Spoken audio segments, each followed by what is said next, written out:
Bro, I can already imagine myself later. Fast. Diaz al Pastor, please.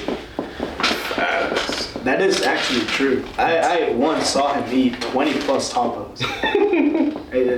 Tell me that I'm lying. Next is Southern Cool. I'm not lying. Alright, next on our talking discussion is Southern Cool. We should make them 1 hour. And just put the volume really low, speak really low. Upload them to YouTube. Each song is like 2 hours. Alright guys, I'm gonna do Southern Cool. And Southern Cool is a song that we do. It's just like, wow. Just like why is it so, why are you talking so low? Okay. Okay, alright. R.I.P. Jimmy Pablo. What? Jimmy Pablo. Oh my goodness, shout out Orlock425. Comment Kyrie likes you. Jimmy was God. 66. Oh yeah. Oh my goodness. Comment Kyrie, we like you. I don't know who you are, but Jimmy Wilson. Shout out. She's amazing. Jimmy. Alright, so this is, our next discussion is the song Southern Colt. And this is another one where the riff is very hickish. Oh, I remember coming up with the riff. Yeah, me and Hector only had the beginning part, the dun dun dun dun dun dun. He came up with that part.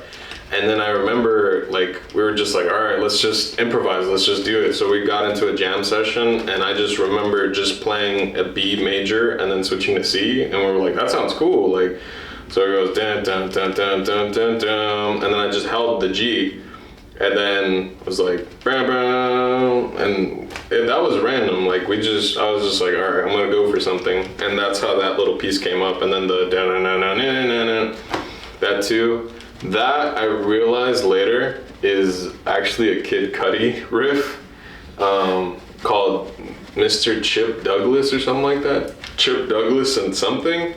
But if you play it slow enough, like how he plays it, like da da da da da da da, he actually has that riff. So that's what I found out later, but not before it. So technically I didn't have any inspiration from that, but if you want to do that, apparently it's from his worst record, Speeding Bullet to Heaven. Pantano gave it like a 0 out of 10. Oh my god, it was that bad? He gave it a 0 out of 10, but it's a song called Chip Douglas or whatever. But that's just a random thing. But after that riff, but that verse riff is da-na-na-na-na-na. So that sounds very hickish, sounds very like southern metal type of thing, or southern. This, out of all the songs, this one's probably the one that had the most changes. Because back when this song was starting out, you had essentially what's the slower part, dun, dun, dun, dun. And we actually made a demo. I just don't know where it's at, honestly, where we start with that to start the song. It kind of like in a black metal way. Remember we did the like started like that. I think we came up with like 3 or 4 different demos, and each one was like way different to each other, like how it started and what riff went next and all that. But the intro, yeah, that riff, that's one of those riffs where it comes out in the moment. I think Hardwired, the single, came out, and in the chorus, there's a way Metallica plays power chords. You don't just play the 3 like this. You kind of play an octave, but this finger is holding the A string, kind of like how would you describe it? Is it a spider chord? It's not a spider. It's like this. Like, let me grab the acoustic. For this part. Oh, okay, that. Yeah, like that weird variation of a power chord. I recently discovered that that's like a Weezer thing. Really? Apparently they like doing that a lot. So essentially it's turning a power chord but inverting it. You know, Kinda. It's like doing an upside down power chord, because if you think about it. Yeah, in a way it's an upside down power chord, but I had that. And what song does Metallica use that on? Hardwired. No, wait, how does it go? I don't remember how it goes, but I think they play a chord like that, and I was like, oh, that sounds really cool, so I started messing with it, and I came up with that. And I'm like, okay, how do I resolve that? How do I end that? So I just kept playing, and again, it's one of those things that come out just... And I was like, damn, that's really cool. So I sent it to you, and then I think that's when we started working on it. Yeah. And we started doing the whole thing, and we didn't have the ending down. That's like the biggest contribution I noticed. Oh, that was really cool. That was like our first time like seeing what Bryan could do when it comes to like arranging stuff. Was Southern Cult was like the first time like I realized that I was like, wow, like that actually really changed the song and made it way better.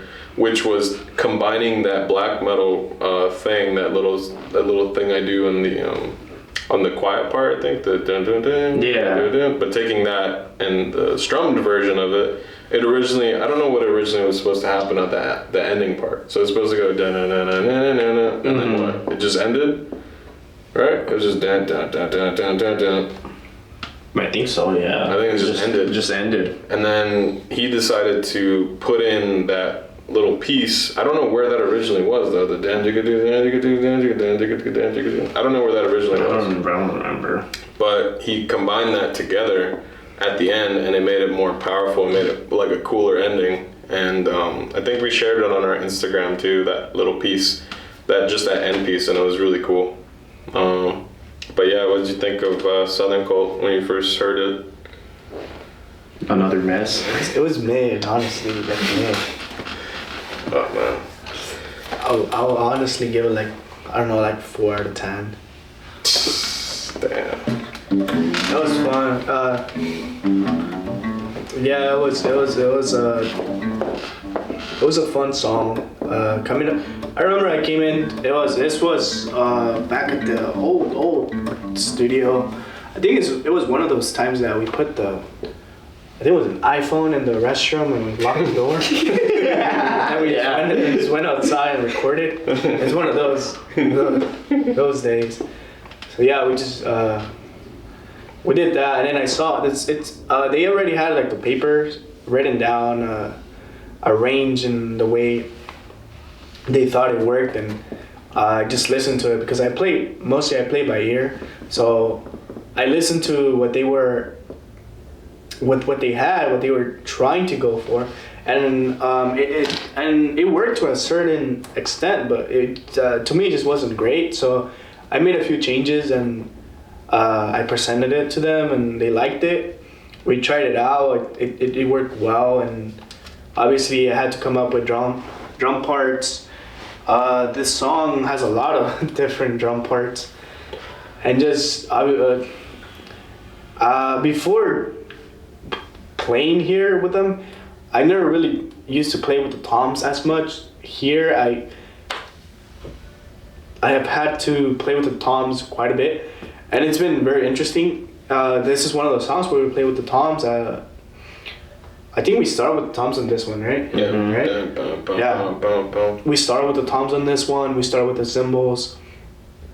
And then the song is very fast. And then I think Hector doesn't like this song very much because I speed it up towards the end when he is doing his... No, it's not this song. It's not? It's Ego. Oh, well, I speed it up, I think, this song. And yeah, it's fun. So, yeah. The ending too is really fun. It's just like... It ends, and then he added the last part, my guitar. Mm-hmm. But it's really fun how it just ends. And as of recently, Bryan started to do this thing where he likes to just jam on like the beginning of the song. Like he likes to just play like a lot before we get into it. So that might be something we'll do live, where we just improvise and like come up with stuff. Because I've noticed that like every rehearsal that we're doing when we do Southern Cult, he's just like playing something. He's like building something up, and we're just kind of like, all right, I guess we just do something. Then we jam on it for a bit before going into dun, dun, dun, dun, dun, dun. So that's been kind of cool. Like this is one of those fun songs that you just have so much free room to play with in the beginning and the end. When he ends this song, it's one of the few songs that we really have that just ends. Most of our songs kind of hang, or Carlos plays like a note and he just hangs on there for a long time. Which it's the same thing with the bridges in the middle. I'm like, we can't really do that all the time, but which is why he added the little chord at the end that he hangs. Yeah, he adds that. So, I mean, it's not. I'm not a fan of it, but I mean, can't win all battles, right? And yeah, this is one of those songs that it just ends. It's like bah. And obviously Carlos comes back with the guitar, but then in the beginning, there's just so much we could do with it. We usually like, we used to just play the song, but when we started practicing different songs, different sets, we figured that we are going to need some type of intermission in there, apart from the song intermission, where Carlos just kind of talks to the crowd and does his thing or something. So that is what we are preparing for, just playing something else and then jumping right into the toms and everything just coming in instead of just traditionally just counting off and 1, 2, 3, 4, let's go. It's just something different. That's really what we're trying to do, and hopefully we are able to do this with this song and other songs too, and just make the show and everything that we do more fluently, more dynamic, instead of just stopping and introducing the song and saying, oh, this is this song, and starting it 1, 2, counting off. Just making it flow and how you guys enjoy it, we enjoy it, and that's really what we're going for, really. But it's a good song. Yeah, I also like the message of it. It's anti-racism, pretty much.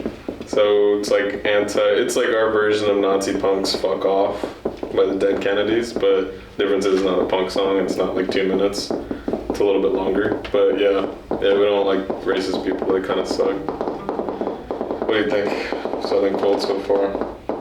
Any other contributions to it? Oh, the solo. Yeah, he always has trouble with like solos that are like shorter, or not shorter, sorry, slower. Like if they're cleaner or slower. He likes doing more of the faster solos. Those are usually the ones that come to you. So how did that solo come about on that middle section? I don't really remember much how the solo came about. Probably just one of those things where you just play and you just know where to put certain things, or you feel like in this part you either play really low or really high. So I don't really remember much about writing the solo for this. Sounds really bluesy. But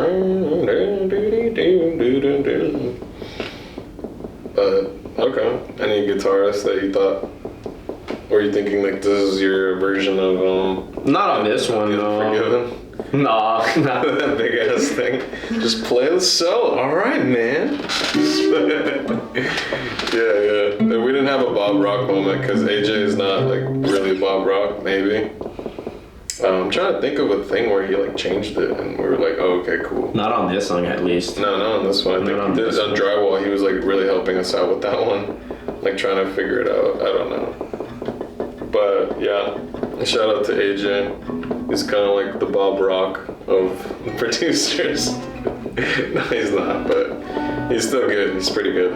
But yeah, that's all I got for Southern Cold. Anything else? Nah. Finish the album, AJ. Yeah, finish the album, AJ. You got 3 songs done.